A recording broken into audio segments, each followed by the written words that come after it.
अस्सलामुअलैकुम। आज की इस वीडियो में हम बात करेंगे लेविजान इंजेक्शन के बारे में। लेविजान इंजेक्शन का इस्तेमाल लिवर डिसऑर्डर्स, लिवर डिजीजेज यानी जिगर की मुख्तलिफ बीमारियों में इसका इस्तेमाल किया जाता है। लेविजान इंजेक्टेबल फॉर्म में यानी कि इंजेक्शन की सूरत में और इसके अलावा ओरल फॉर्म में जो कि सिरप फॉर्म में मार्केट में अवेलेबल है। लेविजान इंजेक्शन दो इंग्रेडिएंट्स को मिला के इसका कॉम्बिनेशन तैयार किया जाता है। जो इसमें एक्टिव इंग्रेडिएंट है एल ऑर्निथीन और इसके अलावा इसमें एल एस्पार्टेट पाया जाता है। अब यहाँ पे एक बात ये समझने वाली है कि एल ऑर्निथीन और एल एस्पार्टेट क्या चीज़ हैं।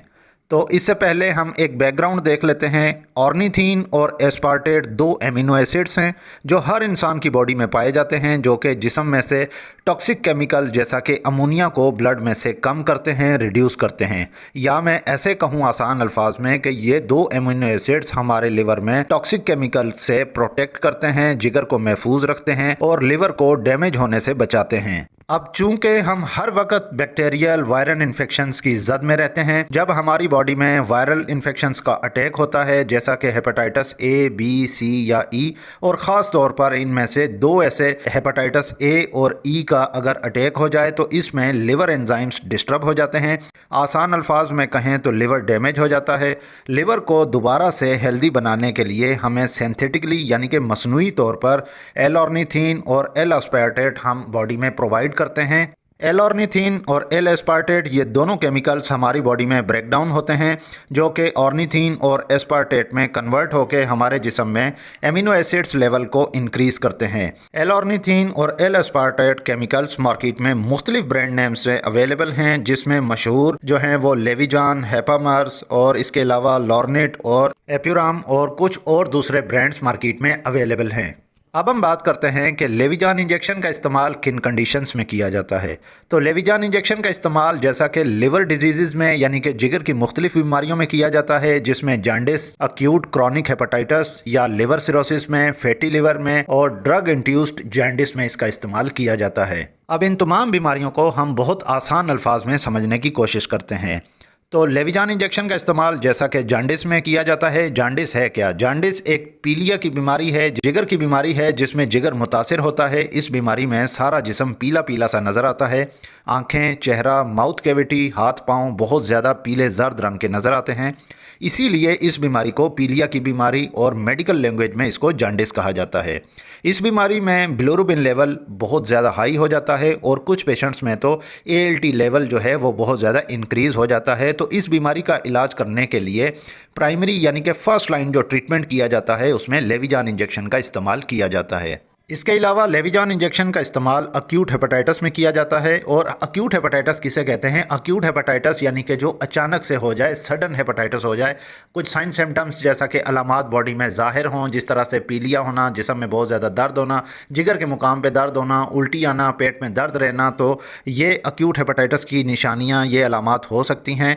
तो इस कंडीशन में मुख्तलिफ टेस्ट किए जाते हैं और उसके बाद इसको डायग्नोज किया जाता है। तो इस कंडीशन को अक्यूट हेपेटाइटिस कहा जाता है। इसके अलावा अक्सर औकात मेडिकल में बहुत ज़्यादा एक लफ्ज़ इस्तेमाल किया जाता है जिसको क्रॉनिक हेपेटाइटिस कहा जाता है। क्रॉनिक हेपेटाइटिस वो बीमारी होती है जो कि एक लंबे अरसे से बीमारी चले आ रही हो, चाहे उसका ट्रीटमेंट किया जाए या ना किया जाए, लेकिन बीमारी जिस्म में अगर लंबे अरसे से रहे तो उसको क्रॉनिक कंडीशन कहा जाता है। तो अक्यूट हेपेटाइटिस में और क्रॉनिक हेपेटाइटिस में दोनों सूरतों में लेविजान इंजेक्शन का इस्तेमाल लिवर डिजीज़ यानी कि लिवर डिसऑर्डर, स्पेशली जब लिवर एंजाइम्स जिसमें ALT और इसके अलावा बिलिरुबिन, AST अगर डिरेंज हो जाएं, अगर उनमें गड़बड़ हो जाए तो फिर इसको ट्रीट करने के लिए लेविजान इंजेक्शन का इस्तेमाल किया जाता है।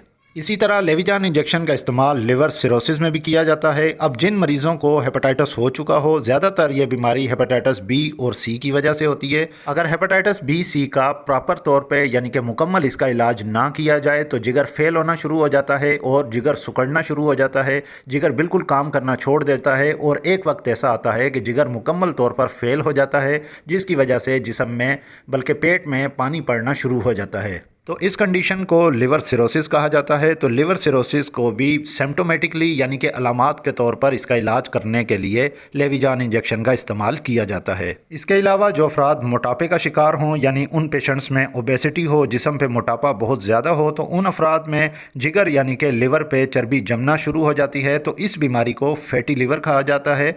और कुछ अफराद में फैटी लिवर होने की वजह से लिवर एंजाइम्स डिस्टर्ब रहे होते हैं, जिसमें बॉडी में अमोनिया लेवल जो है वो दिन ब दिन इंक्रीज़ होता जाता है, बढ़ता जाता है, यानी कि टॉक्सिसिटी लेवल जो है वो इंक्रीज़ होती जाती है। तो इस सूरत में भी इस कंडीशन को ट्रीट करने के लिए लेविजान इंजेक्शन का इस्तेमाल फर्स्ट लाइन ट्रीटमेंट में किया जाता है। और कभी कभार इस तरह होता है कि जैसा कि मुख्तलिफ़ बीमारियों का इलाज किया जाता है, तो मुख्तलिफ़ बीमारियों की कुछ मेडिसिन्स ली जाती हैं जो कि लंबे अरसे तक ली जाती हैं, और कुछ मेडिसिन का मुसलसल इस्तेमाल लिवर को डैमेज करता रहता है। इस बीमारी को ड्रग इंड्यूस्ड जॉन्डिस कहते हैं, क्योंकि इस बीमारी में लिवर एंजाइम्स जो हैं, जो specially ALT level, AST level और बिलिरुबिन लेवल जो है वो इंक्रीज़ हो जाते हैं, बढ़ जाते हैं। तो इन लिवर एंजाइम्स को मैनेज करने के लिए भी लेविजान इंजेक्शन का इस्तेमाल किया जाता है या लेविजान सिरप का इस्तेमाल किया जाता है। अब हम बात करते हैं कि लेविजान इंजेक्शन को इस्तेमाल करने का सही तरीक़ेकार क्या है। तो एक बात यह जहन नशीन कर लें कि लेविजान इंजेक्शन का इस्तेमाल हमेशा इंट्रावेनस यानी कि रग में लगाया जाता है, और ये डाइल्यूट करके इसका इस्तेमाल किया जाता है।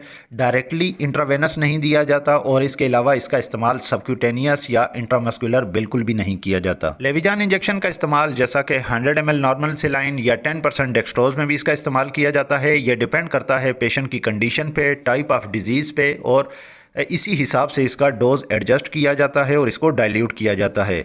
अब जिन मरीज़ों को अचानक से अक्यूट वायरल हेपेटाइटिस हो गया हो, तो उन मरीज़ों में 10% डेक्सट्रोज 1000 ml यानी कि 1 लीटर की एक बोतल, उसमें 1 इंजेक्शन डालकर इंट्रावेनस दिया जाता है। और कुछ पेशेंट्स में 2 इंजेक्शन डाल के भी 10% डेक्सट्रोज में इंट्रावेनस लगाए जाते हैं, लेकिन यह डिपेंड करता है लैब वैल्यूज़ पे कि लिवर एंजाइम्स कितने डिस्टर्ब हैं, उसी के हिसाब से इसका डोज एडजस्ट किया जाता है।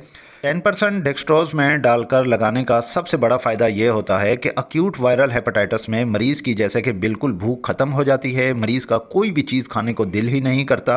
अक्सर मरीज़ों को कोई भी चीज़ खाने से फ़ौरन उल्टी आ जाती है, जिससे मरीज़ बहुत तेज़ी से कमज़ोर होता जाता है।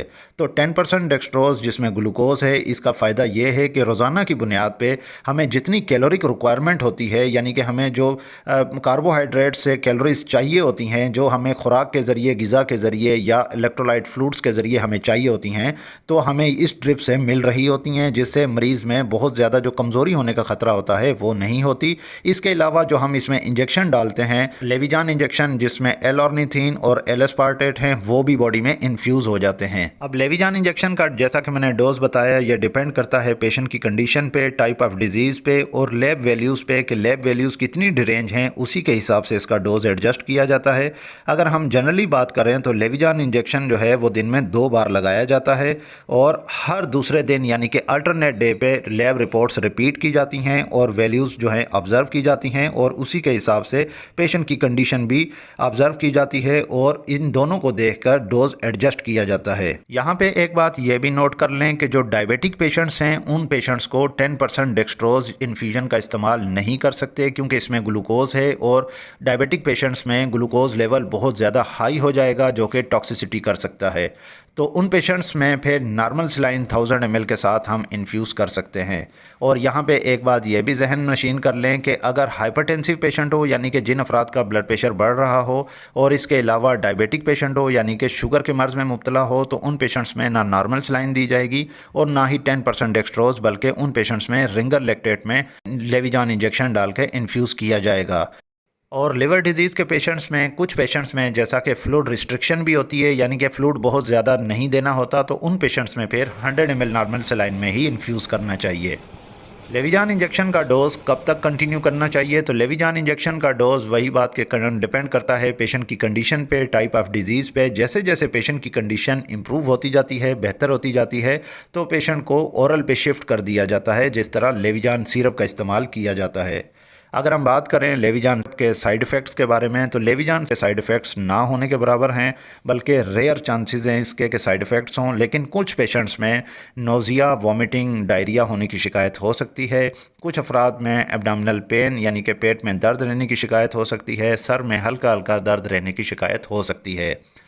ये वीडियो आपको कैसी लगी कमेंट करके लाजमी बताइएगा। इस वीडियो को लाइक कीजिएगा और अगर आप मज़ीद ऐसी हेल्थ से रिलेटेड मेडिकल इन्फॉर्मेशन वीडियोस देखना चाहते हैं तो मेरे इस यूट्यूब चैनल मेडी हेल्थ इंटरप्राइजेज़ को सब्सक्राइब कर लें और साथ ही बेल आइकन का बटन ऑन कर लें ताकि हर नए आने वाली वीडियो का नोटिफिकेशन आपको मिल सके। तो मिलते हैं नेक्स्ट वीडियो में, तब तक के लिए अल्लाह हाफिज़।